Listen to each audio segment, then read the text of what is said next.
कार्तिक के महीने में सुनी जाने वाली तारा भोजन की कहानी। बहुत समय पहले की बात है। किसी नगर में एक साहूकार रहता था। साहूकार के 3 बेटे थे, 3 बहुएं थी। भरा बुरा परिवार था। उसके घर में किसी भी चीज की कमी नहीं थी। साहूकार की जो बीच वाली यानी कि मंझली बहू थी, वह कार्तिक के महीने में तारा भोजन के व्रत करती थी। आया कार्तिक का महीना तो मंझली बहू तारा भोजन का व्रत करने लगी। तारा भोजन का व्रत करती तो अपनी कहानी किसी को सुनाती। तो उसने अपनी सासू माँ से कहा, सासू माँ मेरी तारा भोजन व्रत की कहानी सुन लो। तो सासू जी कहने लगी, ना ना, मैं तेरी कहानी नहीं सुन सकती। मुझे तो अपनी पूजा पाठ करनी है, बहुत काम है, मंदिर भी जाना है। उसने अपनी जेठानी से कहा, जेठानी जी आप मेरे तारा भोजन व्रत की कहानी सुन लो।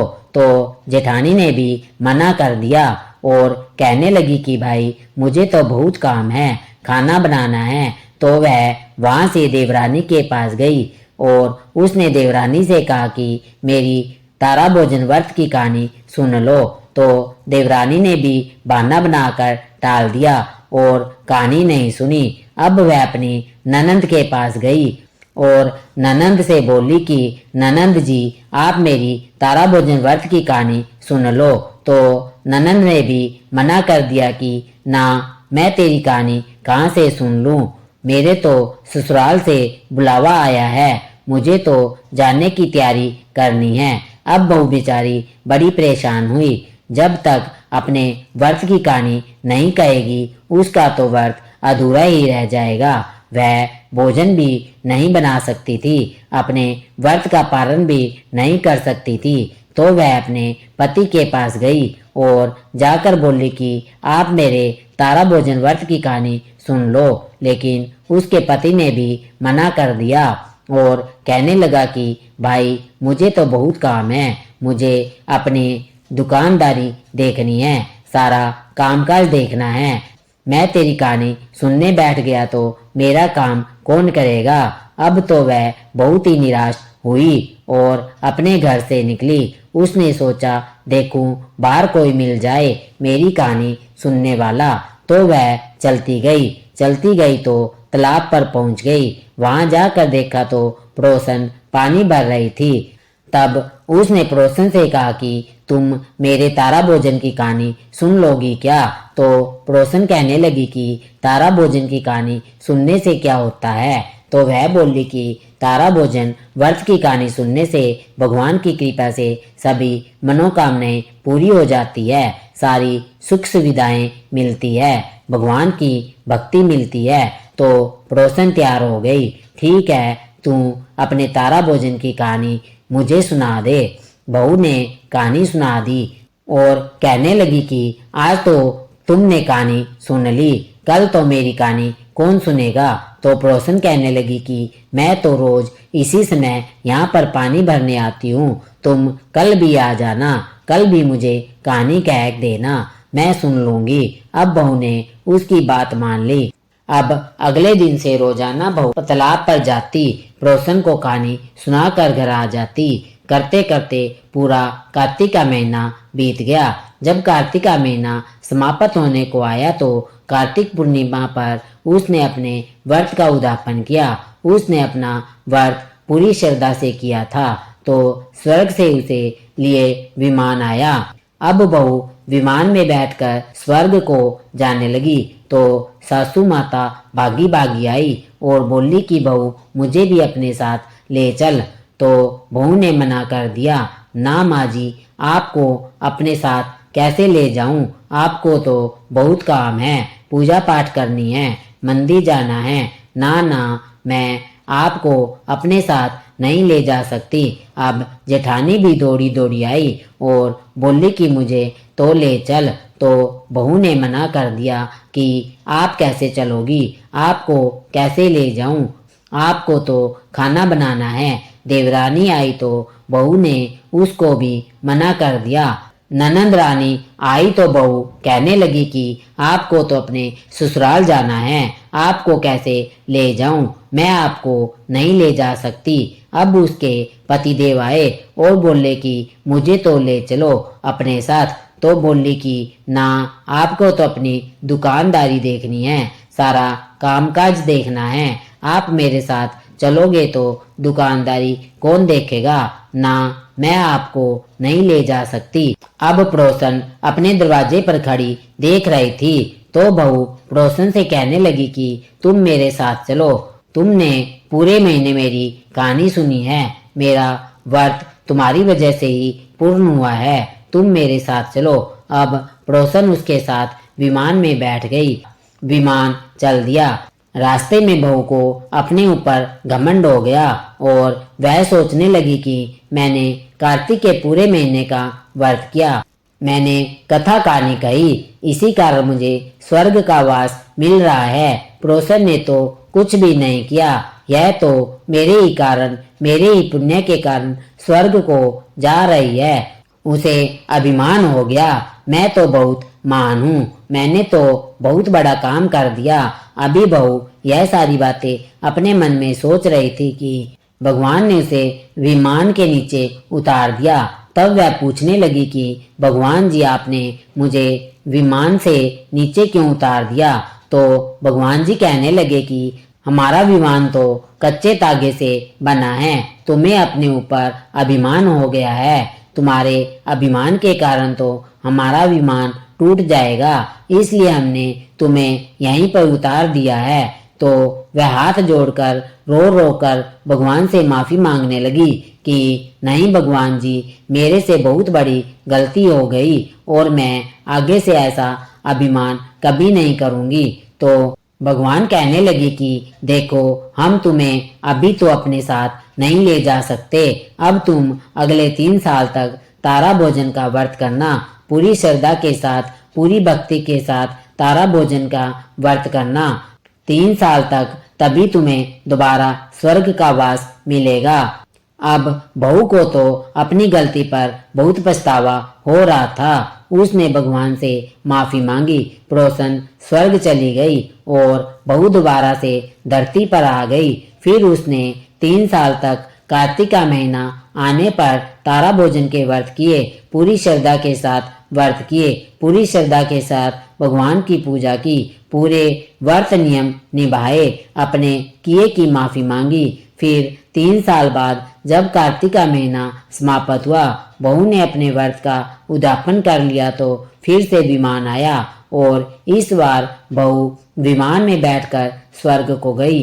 हे कार्तिक के ठाकुर, हे राई दामोदर, तारा भोजन की इस कथा कहानी को कहते सुनते सबकी मनोकामनाएं पूरी करना, सबके व्रत पूर्ण करना, सब पर अपनी कृपा दृष्टि बनाए रखना। बोलिए कार्तिक के भगवान की जय हो, विष्णु भगवान की जय हो, लक्ष्मी माता की जय हो। कार्तिक स्नान की कहानी। बहुत समय पहले की बात है। किसी गांव में एक बुढ़िया माई रहती थी। बुढ़िया माई का कार्तिक स्नान का नियम था। हर साल कार्तिक का महीना आने पर बुढ़िया माई कार्तिक का स्नान करती, गंगा जी के तट पर जाकर रहती और कार्तिक नहाती। जब एक साल कार्तिक का महीना आया तो वह कार्तिक नहाने को जाने लगी तो उसके बेटे ने अपनी पत्नी से कहा कि मेरी माँ कार्तिक नहाने जा रही है तो मेरी माँ के लिए 30 लड्डू बना दो और कुछ खाने का सामान भी बांध दो ताकि पूजा पाठ करके माँ कुछ खा पी लिया करे। अब बहू तो जल भुन गई। उसने सोचा हाँ, अब बुढ़ापे में कार्तिक नहाएगी, तो उसने जल भूनकर 30 लड्डू बांध दिए। बुढ़िया माई कार्तिक नहाने गंगा जी के तट पर चली गई। नदी किनारे कुटिया बनाकर रहने लगी। बुढ़िया माई रोज सुबह नहा धोकर पूजा पाठ करने जब भी लड्डू खाने बैठती तब हनुमान जी बंदर के रूप में उनके सामने आ जाते और बुढ़िया माई खुश होकर बंदर को लड्डू खिला देती। इस तरह हनुमान जी रोज आकर बुढ़िया माई के लड्डू खा जाते। बुढ़िया माई सोचती कि 30 लड्डू है, रोज का एक ही है, अब कोई बात नहीं, मुझे लड्डू नहीं मिला, कोई बात नहीं, उपवास कर लूंगी। और इस तरह कहते कहते उसके पूरे कार्तिक महीने के उपवास हो गए। कार्तिक का महीना समाप्त हुआ तो हनुमान जी प्रकट हुए और बुढ़िया माई को खूब आशीर्वाद दिया। बुढ़िया माई की कुटिया तो महल बन गई। उसके महल में अन्न धन के भंडार लग गए। बुढ़िया माई की काया भी कंचन सी हो गई। अब बुढ़िया माई का बेटा जब उसे लेने आया तो देखा कि मेरी माँ तो बहुत धनवान हो गई। बहुत धूमधाम से अपनी माँ को लेकर आया। खूब गाजे बाजे के साथ, खूब धन दौलत के साथ उसकी बैलगाड़ी में धन दौलत के भंडारे लगे पड़े थे।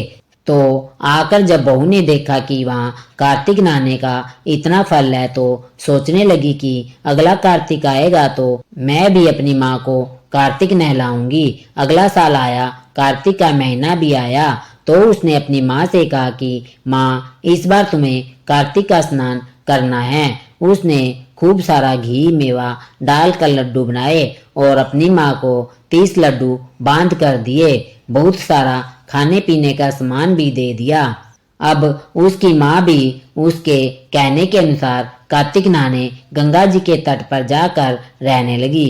रोज सुबह सुबह उठती और खाने पीने बैठ जाती। अब हनुमान जी उसकी परीक्षा लेने के लिए भी बंदर बनकर उसके पास जाते तो वह बंदर को पत्थर मार देती और कहती, इतने से खाने से मेरा पेट नहीं भरा, तुम्हें कहाँ से दे दूं। रोज सुबह सुबह खाने बैठ जाती। कार्तिक का स्नान भी उसने नहीं किया और ना सुबह उठकर नहाती ना पूजा करती। उसने कोई भी काम नहीं किया। कार्तिक का महीना समाप्त हो गया तो हनुमान जी प्रकट हुए और उसे खूब सारा श्राप दिया। उसकी जो कुटिया थी वह भी कचरे के ढेर में बदल गई। बुढ़िया जी डोकरी बन गई। अब उसकी बेटी अपने पति से बोली कि कार्तिक का महीना समाप्त हो गया है, अब मेरी माँ को लेकर आओ। खूब धूमधाम से लेकर आना, जैसे तुम अपनी माँ को लेकर आए थे। अब वह अपनी सास को लेने के लिए नदी किनारे गया। देखा तो वहाँ ना सास थी ना कुटिया। कुटिया की जगह पर कचरे का ढेर लगा पड़ा था और उस ढेर पर एक डोकरी घूम रही थी। तो उसने आसपास वालों से पूछा कि मेरी सास यहाँ पर रहकर कार्तिक का स्नान करती थी तो वह कहाँ है। तो सब कहने लगे कि कहीं भी उसने कार्तिक का स्नान नहीं किया। रोज सुबह सुबह उठकर खाने पीने बैठ जाती थी। इसलिए कार्तिक भगवान नाराज हो गए। तुम्हारी माँ जब आई थी तो वह पूरी सच्ची श्रद्धा से कार्तिक का स्नान करती थी, पूजा पाठ करती थी। इसलिए तुम्हारी माता पर कार्तिक देवता प्रसन्न हो गए थे, उन्हें खूब आशीर्वाद दिया। लेकिन तुम्हारी सास तो कुछ भी नहीं करती थी। उसने तो कभी कोई दान पुण्य नहीं किया, कोई पूजा पाठ नहीं किया। इसलिए कार्तिक के भगवान उससे नाराज हो गए। कार्तिक के महीने में उसने अपनी बेटी के घर का अन्न खाया था, इसलिए उसे श्राप मिला है और डोकरी बनकर यह कचरे के ढेर पर घूम रही है। अब वह अपनी सास को जो डोकरी बन गई थी उसे ही बैलगाड़ी के पीछे बांधकर ले आया। तो उसकी बेटी ने आकर देखा तो उसे बड़ा दुख हुआ। यह मैंने क्या कर दिया, यह तो मेरे से बहुत बड़ा भारी पाप हो गया। उसने कार्तिक भगवान से क्षमा मांगी और कहा कि मैं आगे से ऐसे बिल्कुल भी नहीं करूंगी। उसे अपने किए पर बहुत पछतावा हो रहा था। तो अब कार्तिक के भगवान ने उसकी माँ को पहला जैसा कर दिया। हे कार्तिक के देवता, जैसे आपने बुढ़िया माई पर कृपा की वैसे ही सब पर अपनी कृपा बनाए रखना, सबसे प्रसन्न रहना, सबकी मनोकामनाएं पूरी करना। और जैसे आपने उसकी सास को दंड दिया ऐसा किसी को मत देना। बोलिए कार्तिक भगवान की जय हो। कार्तिक स्नान की दूसरी कहानी। किसी गांव में एक सास बहू रहती थी। सास का कार्तिक नहाने का नियम था। कार्तिक का महीना शुरू होने वाला था तो सास बहू से कहने लगी, बहू, कार्तिक का महीना शुरू होने वाला है, मैं रोज गंगा स्नान के लिए जाया करूंगी। सुबह सवेरे जल्दी उठूंगी तो बहू का भी कार्तिक नहाने का मन हुआ तो वह अपनी सास से कहने लगी, सासू जी आपके साथ साथ मैं भी कार्तिक नहाया करूंगी, मैं भी आपके साथ गंगा नहाने चलूंगी। तो सास ने मना कर दिया और कहने लगी, बहू हम तुम दोनों अगर कार्तिक स्नान करने के लिए गंगा जी पर चले जाएंगे तो वहां से लौटते लौटते बहुत समय लग जाएगा और हमें पूजा पाठ भी करनी होती है, तो ऐसे में घर का काम कौन करेगा। नहीं तुम घर पर काम करो और मैं कार्तिक स्नान करूंगी। अब बहू का तो कार्तिक नहाने का बहुत ही मन था। सासू जी ने मना कर दिया तो बहू को बहुत दुख हुआ।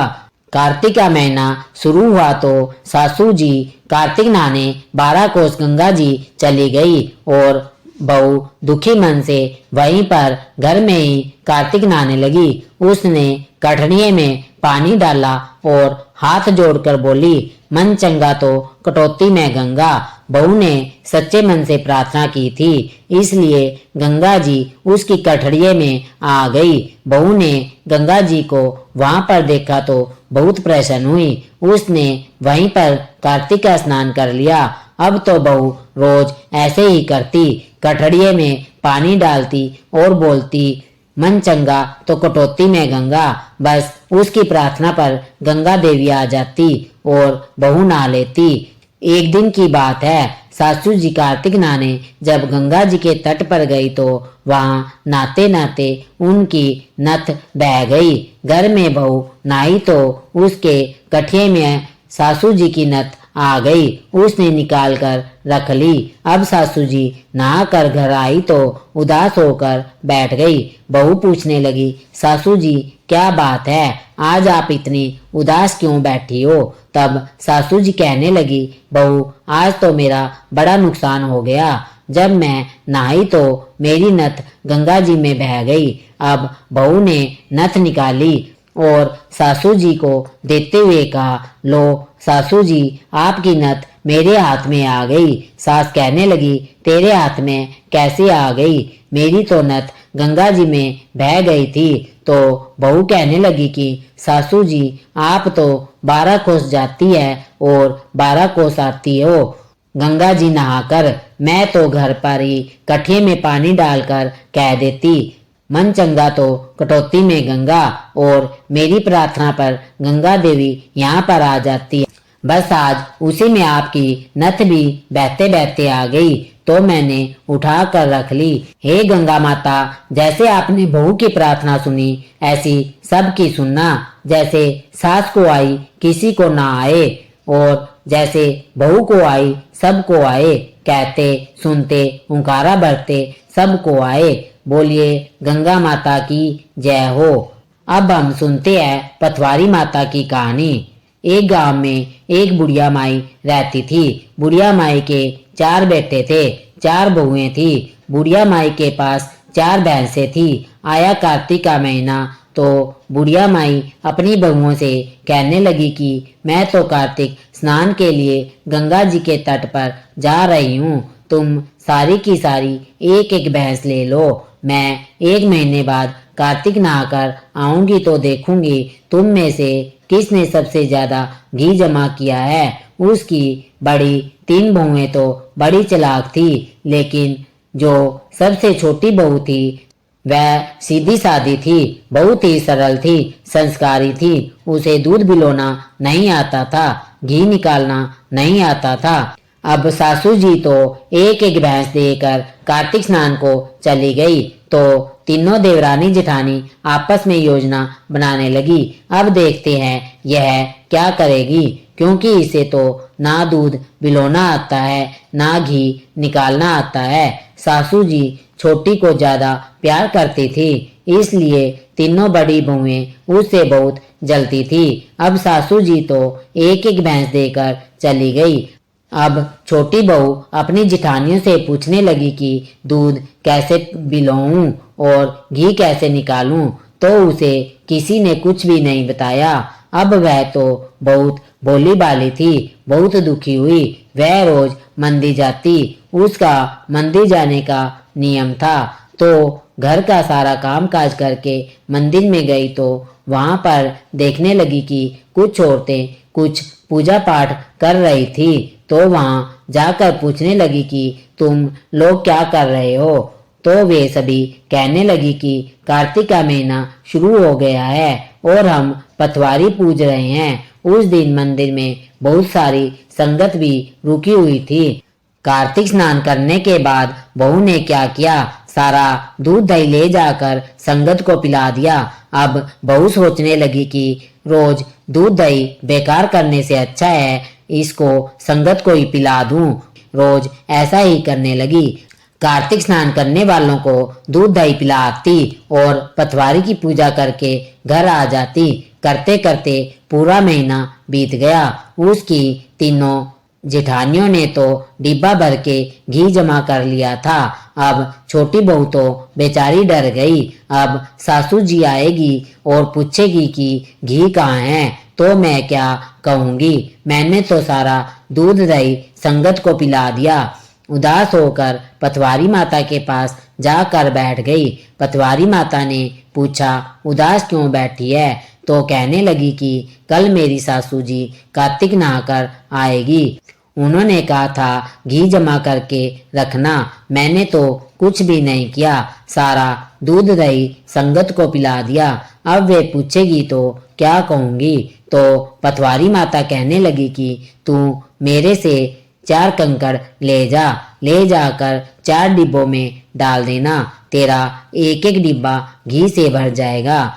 ऐसे तेरे 4 डिब्बे हो जाएंगे। अब तो वह 4 कंकड़ उठाकर ले गई। उसने 4 डिब्बों में डाल दिए। उसके 4 डिब्बे घी से भर गए। अब सासू जी कार्तिक नहाकर आई तो बोले, लाओ घी दिखाओ, किसने कितना घी जमा किया है। तो तीनों बड़ी जो बहुएं थी खुशी खुशी अपना डिब्बा लेकर आई और सोचने लगी कि अब तो मजा आ जाएगा। सासू जी इसको डांटेगी क्योंकि इसने तो ना कभी दूध बिलोया है ना ही घी निकाला है। अब छोटी बहू का नंबर आया तो वह 4 डिब्बे लेकर आई। तो तीनों जेठानियां देखकर हैरान हुई। कहने लगी, तुमने तो कभी दूध जमाया ही नहीं, बिलोया ही नहीं, इतना घी कहाँ से लाई हो। तो उसने सारी बात बता दी।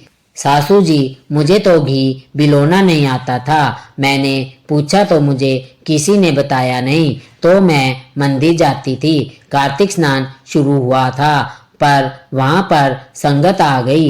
मैंने तो दूध दही से संगत की सेवा कर दी और पिपल पटवारी की पूजा करके घर आ जाती। मुझे तो यह सब पटवारी माता ने मेरी सेवा से खुश होकर दिया है। तो सब कहने लगे कि पटवारी माता की पूजा करने का, कार्तिक स्नान करने वालों की सेवा करने का यदि इतना धर्म होता है तो अगले साल हम भी कार्तिक नहाएंगे और पटवारी माता की पूजा किया करेंगे। बोलिए पटवारी माता की जय हो।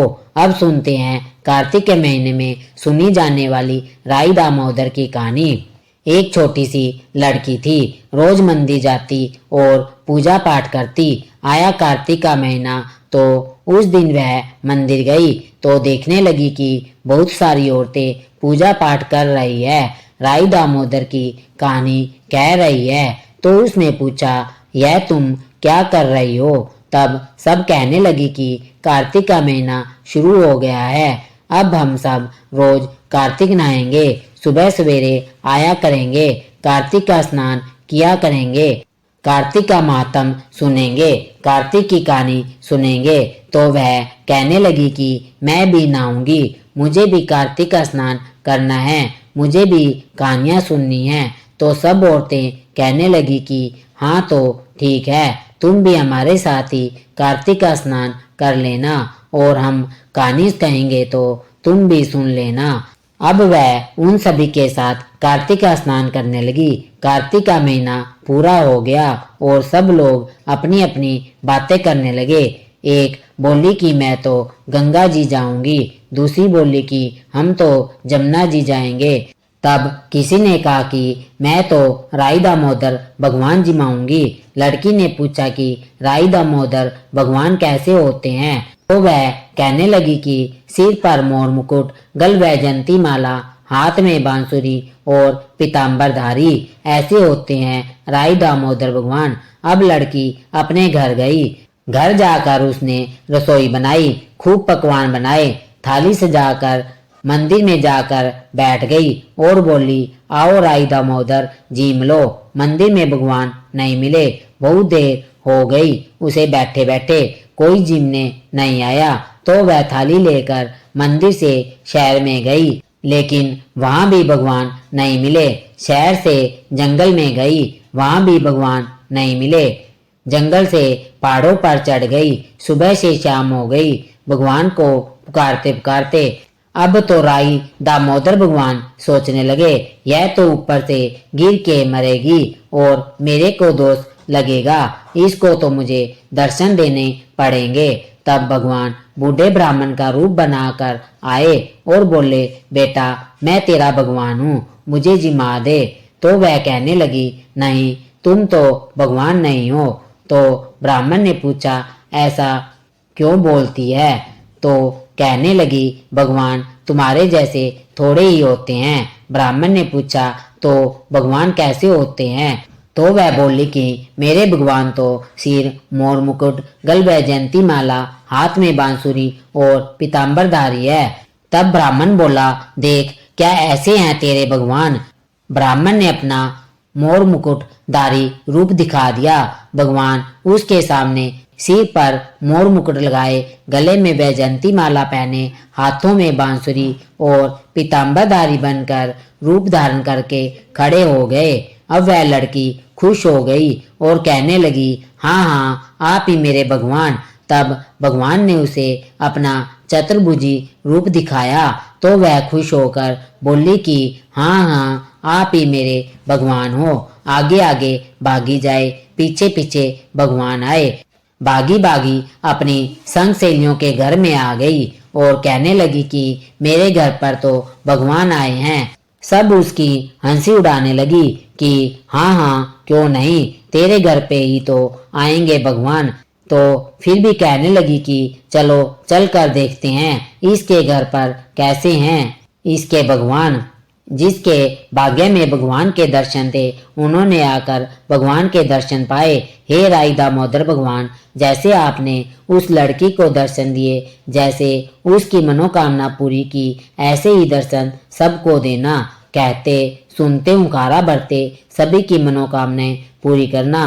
बोलिए राई दामोदर भगवान की जय हो। बहुत समय पहले की बात है, किसी गांव में एक बुढ़िया माई रहती थी। बुढ़िया माई हर साल कार्तिक का व्रत करती थी, हर साल कार्तिक का स्नान करती थी। जब बुढ़िया माई कार्तिक का व्रत करती तो बुढ़िया माई जब व्रत खोलती तो उस समय भगवान कृष्ण आते और एक कटोरा खिचड़ी का रख कर चले जाते। बुढ़िया माई के पड़ोस में एक औरत रहती थी। वह हर रोज जब यह सब देखती तो उसे बहुत ज्यादा जलन होती। वह सोचती इसका कोई भी नहीं है, फिर भी इसको खाने के लिए खिचड़ी मिल जाती है। एक दिन की बात है, बुढ़िया माई तो कार्तिक का स्नान करने के लिए गंगा जी नहाने गई। पीछे से भगवान आए और खिचड़ी का कटोरा रख कर चले गए। पड़ोसन ने खिचड़ी का कटोरा रखा देखा कि बुढ़िया माई तो घर पर नहीं है। तो वह कटोरा उठाकर ले गई और उसने घर के पिछवाड़े में फेंक दिया। जब कार्तिक स्नान करने के बाद बुढ़िया माई घर आई तो उसे खिचड़ी का कटोरा कहीं नहीं मिला। वह उस दिन भूखी रह गई और सारा दिन बस एक ही बात कहती रहती, कहाँ गई मेरी खिचड़ी, कहाँ गया मेरा बेला, कहाँ गई मेरी खिचड़ी, कहाँ गया मेरा बेला। उधर पड़ोसन ने जहाँ पर वह खिचड़ी गिराई थी वहां पर एक पौधा उग गया। उस पर 2 फूल आए। एक समय की बात है, राजा उस ओर से निकल रहा था कि राजा की नजर उन फूलों पर पड़ी। राजा को फूल बहुत अच्छे लगे, तोड़कर घर ले आया और लाकर अपनी रानी को दे दिए। रानी को भी फूल बहुत अच्छे लगे। रानी ने देखा बड़े सुंदर फूल है, बहुत अच्छी महक आ रही है। उसने उन फूलों को सूंघा तो रानी तो गर्भवती हो गई। राजा रानी के कोई संतान नहीं थी। रानी के गर्भवती होने का समाचार सुना तो राजा भी बहुत प्रसन्न हुए।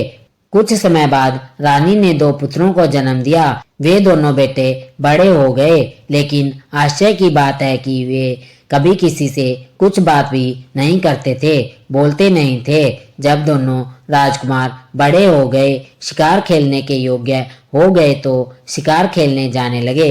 एक दिन की बात है, दोनों राजकुमार खेलने जा रहे थे। रास्ते में वही बुढ़िया माई मिल गई। बुढ़िया माई ने तो अपने जैसे नियम ही बना लिया था, बस हर समय कहती रहती थी, कहाँ गई मेरी खिचड़ी, कहाँ गया मेरा बेला, कहाँ गई मेरी खिचड़ी, कहाँ गया मेरा बेला। उन दोनों राजकुमारों ने सुना तो वे बोले, हम ही तेरी खिचड़ी, हम ही तेरा बेला। अब तो रोज यही होने लगा। जब भी राजकुमार शिकार पर जाते तो बुढ़िया माई का घर पड़ता। बुढ़िया माई कहती पाती, कहाँ गई मेरी खिचड़ी, कहाँ गया मेरा बेला, और वे दोनों उसे यही उत्तर देते। अब एक दिन सिपाहियों ने दोनों लड़कों को बुढ़िया माई से ऐसा कहते हुए सुन लिया। सिपाहियों ने जाकर राजा से कहा कि राजा जी, आपके लड़के बुढ़िया माई से बात करते हैं। राजा ने सुना तो उसे बड़ी हैरानी हुई। यह दोनों लड़के हमसे बात नहीं करते, किसी से बात नहीं करते, बुढ़िया माई से क्यों बात करते हैं। अब राजा ने बुढ़िया माई को राजमहल में बुलवा लिया और पूछने लगे कि यह दोनों हम दोनों से तो बोलते नहीं हैं, किसी से भी नहीं बोलते, पर तुमसे क्यों बोलते हैं। तो बुढ़िया माई कहने लगी, महाराज जी, मुझे तो नहीं पता कि यह मुझसे कैसे बोल लेते हैं। मुझे तो बस इतना पता है कि मैं कार्तिक का व्रत करती थी और भगवान कृष्ण मुझे खिचड़ी का बेला भर कर दे जाते थे। एक दिन स्नान करके घर वापिस आई तो खिचड़ी मुझे नहीं मिली और तब से मैं बार बार यही कहती हूँ कि कहाँ गई मेरी खिचड़ी, कहाँ गया मेरा बेला। तब वे दोनों लड़के कहने लगे कि तुम्हारी पड़ोसन ने खिचड़ी उठाकर फेंक दी थी, उससे 2 फूल बन गए। राजा जी फूल तोड़कर ले आए और रानी ने फूलों को सूंघा तो हम दोनों लड़कों का जन्म हुआ। हमें तो भगवान ने तुम्हारे लिए ही भेजा है। जब यह सारी बातें राजा ने सुनी तो उन्होंने बुढ़िया माई को अपने महल में ही रख लिया। तब वह बुढ़िया माई महल में रहने लगी। हे कार्तिक महाराज, हे विष्णु भगवान, हे कृष्ण भगवान, जैसे आपने बुढ़िया माई की मनोकामना पूरी करी, जैसे उसकी बात सुनी, वैसे ही कार्तिक स्नान करने वाली सबकी मनोकामनाएं पूरी करना। बोलिए कृष्ण भगवान की जय हो। अब सुनते हैं हम धर्मराज जी की कहानी। बोलिए धर्मराज जी की जय हो। बहुत समय पहले की बात है। किसी गांव में एक बुढ़िया माई रहती थी। पूजा पाठ बहुत करती थी, व्रत नियम करती थी। अब बुढ़िया माई की मृत्यु हुई तो यमदूत लेने आए। बुढ़िया माई यमदूतों के साथ चली गई। अभी थोड़ी ही दूर आगे चली कि आगे गहरी नदी बहती मिली। बुढ़िया माई नदी में डूबने लगी। अब दूतों ने पूछा, माई, आपने जीवन में कभी गाय का दान किया है क्या? अब बुढ़िया माई ने मन में गाय का ध्यान किया तो गाय माता वहां पर उपस्थित हो गई।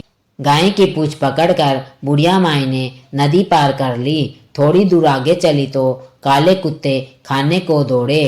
तब दूतों ने पूछा, बुढ़िया माई, कुत्ते को रोटी दी है क्या?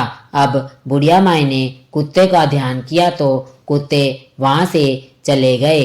थोड़ी दूर आगे चली तो काले कोए बुढ़िया माई को चोंच मारने लगे। अब दूत कहने लगे कि क्या कभी ब्राह्मण की बेटी को सिर में तेल लगाया है क्या? बुढ़िया माई ने ब्राह्मण की बेटी को याद किया तो कोह ने चोंच मारना छोड़ दिया। बुढ़िया माई आगे चली तो पैरों में कांटे चुभने लगे। तब दूत कहने लगे, माई, क्या तुमने अपने जीवन में कभी चप्पल का दान किया है? बुढ़िया माई ने जब अपना दान याद किया तो पैरों में चप्पल आ गई। थोड़ी दूर आगे चली तो चित्रगुप्त जी ने दूतों से कहा कि तुम किसे ले आए हो। तब वे कहने लगे कि बुढ़िया माई ने दान पुण्य तो बहुत किया पर धर्मराज जी के नाम पर कुछ भी नहीं किया, इसलिए आगे के द्वार बंद है। बुढ़िया माई कहने लगी, अब मैं क्या करूं। बुढ़िया माई ने धर्मराज जी से प्रार्थना की कि 7 दिन के लिए वापस मुझे धरती पर भेज दो। 7 दिनों तक धर्मराज जी की कहानी सुनूंगी, धर्मराज जी की पूजा करूंगी और उद्यापन करने के बाद वापस आ जाऊंगी। तब चित्रगुप्त जी ने बुढ़िया माई को वापस धरती पर भेज दिया। अब पूरे गांव में खबर फैल गई कि बुढ़िया माई तो भूतनी का रूप धारण करके आई है। अगर कोई मर जाए और अचानक से जिंदा हो जाए तो लोग यही कहेंगे कि वह भूतनी का रूप है। अब बुढ़िया माई सबकी सुनते सुनते अपने घर पहुंची तो बेटे बहू ने भी भूतनी समझ के घर के दरवाजे बंद कर लिए। तब बुढ़िया माई कहने लगी कि मैं भूतनी नहीं हूँ, मैं तो धर्मराज जी के कहने पर वापिस आई हूँ। मैं नियम से धर्मराज जी की कहानी सुनूंगी, व्रत करूंगी, उद्यापन करूंगी और फिर वापस चली जाऊंगी। तब उसकी बात सुनकर उसके बेटे ने उद्यापन पूजा की सारी सामग्री उसे ला के दे दी। सब ने कहानी सुनी लेकिन कहानी का हुंकारा किसी ने भी नहीं भरा। तब बुढ़िया माई पड़ोसन के पास गई और पड़ोसन से कहने लगी कि तुम मेरी कहानी सुन लो। पड़ोसन कहानी सुनने लगी। पड़ोसन ने कहानी भी सुन ली और हुंकारा भी भर दिया। बुढ़िया माई ने 7 दिन तक धर्मराज जी की कहानी सुनी, व्रत किया, फिर व्रत का उद्यापन किया, सभी सम्मान दे दिया। तब धर्मराज जी ने बुढ़िया माई के लिए धरती पर विमान भेजा। विमान देखा तो सभी गांव वाले भी कहने लगे कि स्वर्ग तो हम भी जाएंगे। बुढ़िया माई बोली कि मेरी कहानी का हुंकारा तो बस पड़ोसन ने ही भरा है, इसलिए पड़ोसन मेरे साथ जाएगी। तो सभी गांव वालों ने बुढ़िया माई के पैर पकड़ लिए और कहने लगे कि आप हमें फिर से धर्मराज जी की कहानी सुना दो। अब बुढ़िया माई ने सबको धर्मराज जी की कहानी सुना दी। कहानी सुनने के बाद सभी लोग विमान पर बैठकर स्वर्ग में गए। तब धर्मराज जी कहने लगे कि मैंने तो सिर्फ बुढ़िया माई के लिए विमान भेजा था, यह सारे गांव वाले यहाँ पर क्यों आ गए। बुढ़िया माई बोली कि मेरी कहानी इन सभी ने सुनी है, मुझे जो पुण्य मिला है उसमें से आधा पुण्य इन्हें दे दो। तब धर्मराज जी ने सभी गांव वासियों को स्वर्ग में वास दे दिया। हे धर्मराज जी, जैसे आपने बुढ़िया माई को स्वर्ग में वास दिया, वैसे ही इस कहानी को सुनने वाले, सुनाने वाले, हुंकारा भरने वाले सबको स्वर्ग में वास देना और सबकी मनोकामनाएं पूरी करना। सब पर अपनी कृपा बनाए रखना। बोलिए धर्मराज जी की जय हो। आइए अब सुनते हैं तपसी लपसी की कहानी, जिसे सुने बिना किसी भी कथा कहानी का फल नहीं मिलता है। एक तपसी था, एक लपसी था। तपसी भगवान की तपस्या करता था।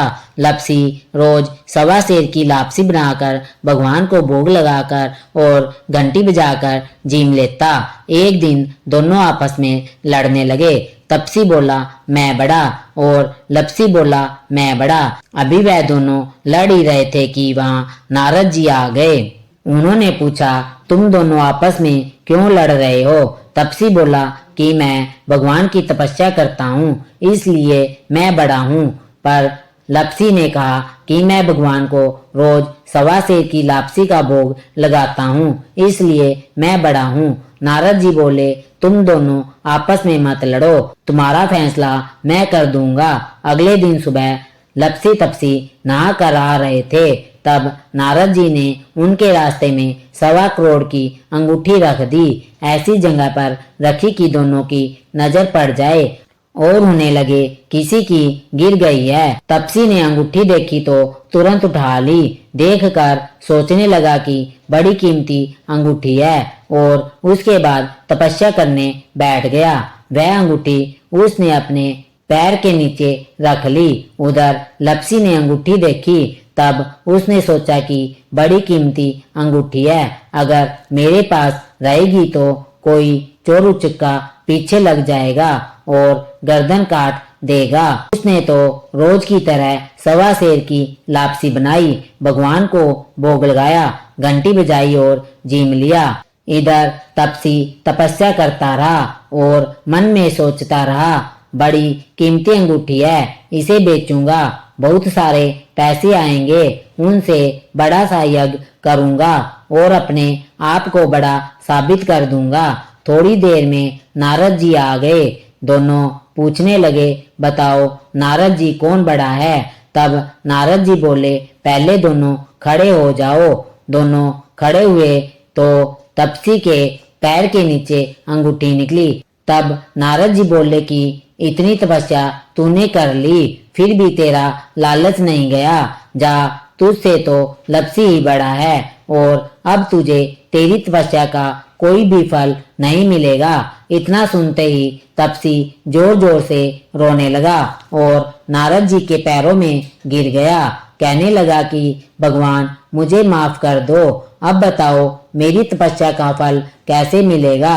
तब नारद जी को उस पर दया आ गई और कहने लगे कि तेरी तपस्या का फल इस कथा को कहने वाली देगी। अगर सारी कहानी कहकर तेरी कथा नहीं कहेगी तो उसकी तपस्या का फल तुझे मिल जाएगा।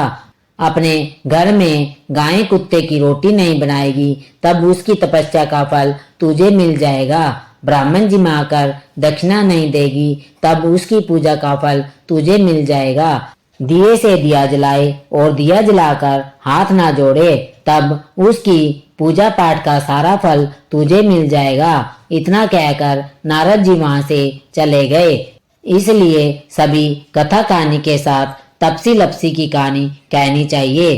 अगर आपको हमारी वीडियो पसंद आई हो तो इस वीडियो को लाइक व शेयर जरूर करना। धन्यवाद।